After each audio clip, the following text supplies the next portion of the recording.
Bonjour à tous. Dans ce tutoriel, nous allons présenter l'outillage de base dans différentes familles d'utilisation. Donc, on commence par le démontage. Donc, voici quelques outils. Donc, vous avez la clé scipan, donc le jeu de clé scipan, la massette. Vous avez un bout blanc, un bout rouge. Le bout blanc étant plus mou, donc un peu plus souple en termes de frappe. Le bout rouge un peu plus dur. Vous avez ce qu'on appelle une clé mixte. Là, c'est une clé de 15 avec un ailier d'un côté et une partie plate de l'autre côté. Un burin, donc, qui permet de frapper pour décoller des pièces lorsqu'elles sont montées, qu'elles sont un peu prises, un peu grippées, on peut les décoller avec un burin.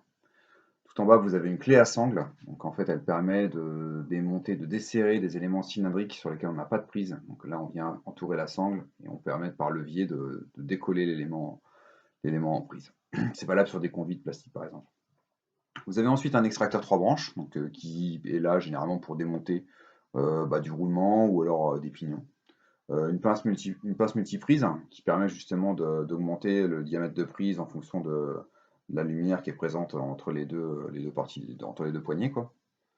Un poinçon qui peut être utilisé pour pouvoir démonter des éléments qui sont serrés, on n'a pas d'accès avec une clé, on peut les taper pour faire tourner un élément, ou des fois la tête est foirée, donc il faut attaquer la tête pour la démonter, dans ce cas-là on utilise un poinçon.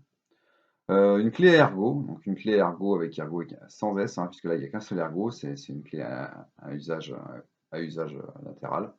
Et puis vous avez une pince à circlips. Donc on verra dans un tutoriel suivant qu'il y a plein de sortes de pinces à circlips, mais c'est fait pour enlever des anneaux élastiques. Donc voilà pour l'ensemble des outils de base qui permettent de faire du démontage. On va balayer d'autres champs du métier. Donc la scie à métaux, évidemment, qui elle est là pour faire de la fabrication.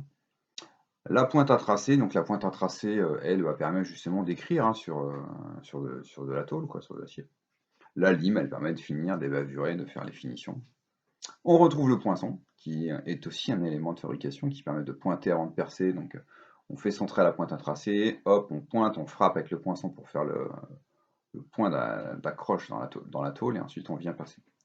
Euh, pour percer la perceuse à colonne, évidemment, on retrouve le burin, puisque des fois le burin on en a besoin. Si on a des lumières à faire à l'intérieur d'un élément, on va faire plusieurs perçages, on va les finir au burin, c'est possible, pour ensuite bavurer la lime.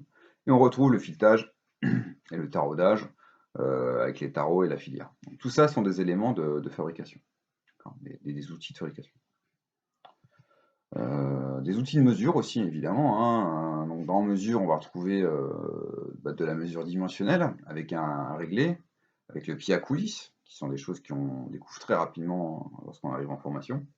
On a aussi ce qu'on appelle un trusquin, donc c'est comme un pied à coulisse mais plutôt vertical et il mesure des différences de hauteur. Donc le trusquin est posé sur un marbre et en fait on vient mesurer des différences de hauteur et on peut aussi tracer avec le trusquin pour s'en servir comme du pointe à tracer pour tracer des codes de distance entre deux surfaces. Et puis le multimètre. Donc le multimètre est là pour, là évidemment il ne fait pas des mesures de distance, de dimension en millimètres ou en dixièmes, il va faire des mesures électriques. On va mesurer l'intensité, la tension, la résistance, donc l'ohm, l'ampère, le volt. Et puis voilà, en gros, il y a pas mal de réglages, il y a ce qu'on appelle, on pourrait dire, régler différents calibres, il y a beaucoup de choses à faire. Bon, c'est pas ma spécialité, mais le multimètre est un outillage de mesure. La manutention, donc très vite fait, par exemple là on a une élingue fait partie de la manutention. Il y en a plein d'autres, on verra dans le cours 2 qu'il y a d'autres éléments de manutention, on rentrera dans le détail plus dans le cours suivant. Et puis la sécurité. Là, on est sur des équipements de protection individuelle, donc on dit EPI, donc des gants plutôt mécaniques, c'est pas des gants d'électricien, des lunettes de protection, des chaussures de sécurité et une blouse. Donc ça, ce sont les organes de sécurité.